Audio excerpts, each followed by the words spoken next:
Hey everybody, Whitney Whitaker here with Milligan Valley Dog Training. Here to talk a little bit about what's involved in getting a new dog or a new puppy. I had some requests asking for me to speak on this subject a little bit. So everything I'm going to tell you is my opinion on owning a dog. And when I talk about dogs, I shoot pretty straight, because I want you and the dog to both be happy. Now, here with me, I got one of my little golden retriever pups. This guy's 3 weeks old, 3.5. Everybody loves puppies. Everybody. Like, I have friends that are not dog people that still love puppies. Look at that face. How could you not? Right? But this little guy, he'll turn into a monster. They all do. And, like I said, I shoot straight. The reality is, most dogs get rehomed, sent to a shelter, or rehomed pre-1 years old. Why? Because puppies are knuckleheads, and they're naughty in their adolescence. And so, yes, of course, I'm a big believer in training. But even when you're training, they can be a knucklehead. They can be difficult to deal with. So imagine if you get a dog and you don't do any training with it. Then you're really looking at a rough road. And a lot of folks get frustrated and they just give up. You may have heard this saying, if you can't handle me or you can't love me at my worst, then you don't deserve me at my best. Every puppy, including this little guy right here, is gonna have some bad days. Accidents, that sort of thing. So when we are thinking about puppies, they're not born just good. And if you're sitting there watching this and you have one of them magic dogs that is just good, consider yourself to be very fortunate. And all the dogs I've had, we've had maybe one that was just good. Didn't need a lot of training. Other than that, they all need a lot of training. And, people are really struggling out there with their dogs. And so I want to help as many people as possible. Now, you're going to want to make sure that you have a training plan in mind, whether you're going to watch YouTube videos and do it yourself, whether you're going to hire a trainer and, have them help you, or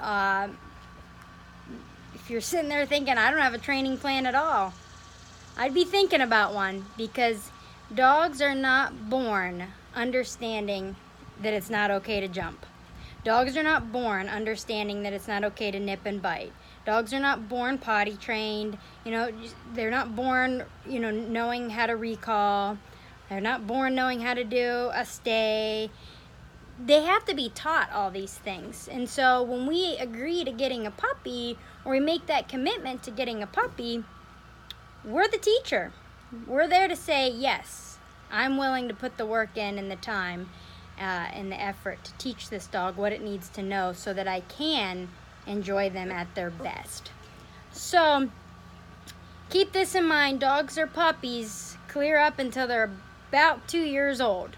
Now, that doesn't mean that you're going to have a knucklehead on your hands till he's 2 years old, but they are young and need a lot of guidance up to 2 years old, even with the best training and structure. So, I have a lot of client dogs right now that have 8-month-old dogs that are fully off-leash trained, but I still remind the clients that they are puppies, and so we don't want to put too much pressure on them at such a young age.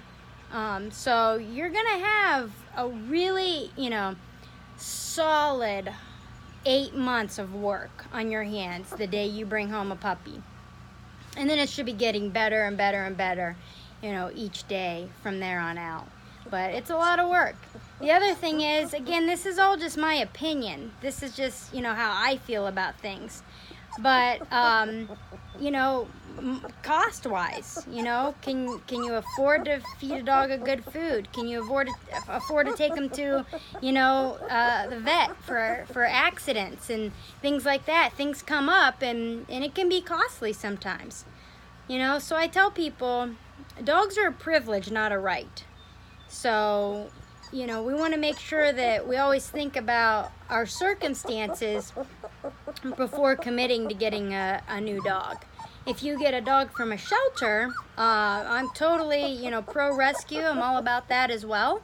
But understanding that those dogs, a lot of them need rehabilitated to some degree.